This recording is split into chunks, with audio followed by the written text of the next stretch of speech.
Okay, we're going to do a little review of some simple harmonic motion topics, the different simple harmonic motion systems, and try and look for some commonality.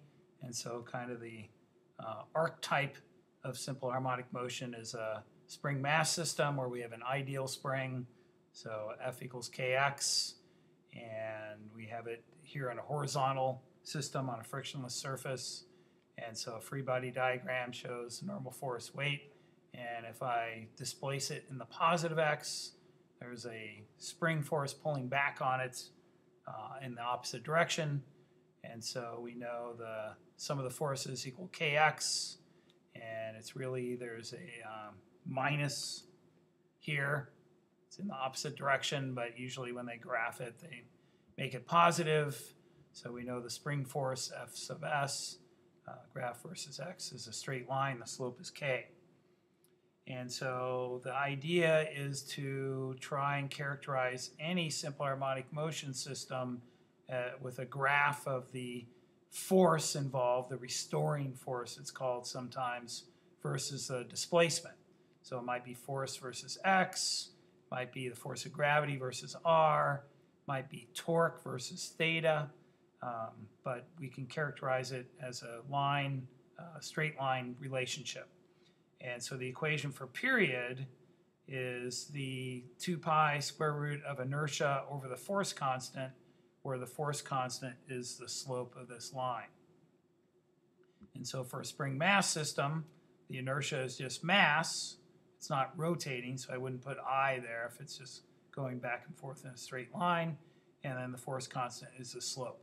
Now this equation is given on the equation sheet for the AP test, and what you want to do is use it to get the equation for period for other systems. So think inertia over the slope of a force distance graph.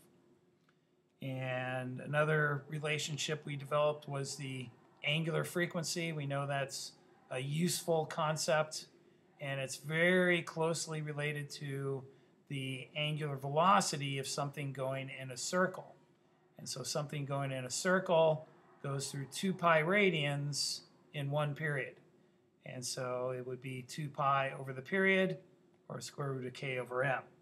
So now that we know that, we can also come up with the equation for period by using Newton's second law, F equals ma. Again, technically there's a negative sign there, but it will kind of get in the way of what we're going to do here. And so the acceleration is the magnitude, I guess, of the acceleration, we could say, would be the force over the mass. And then notice k over m is omega squared. And so we get the acceleration as omega squared x. And so if I know that, I can use Newton's second law to derive the period equation.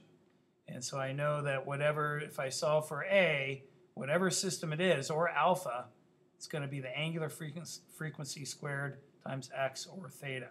So I know whatever's here is omega squared. And so I can say omega then is the square root of k over m equals 2 pi times the period. So I can get the period this way. And so this is probably the best way to do it, but if you work on this, that's a good way to do it too.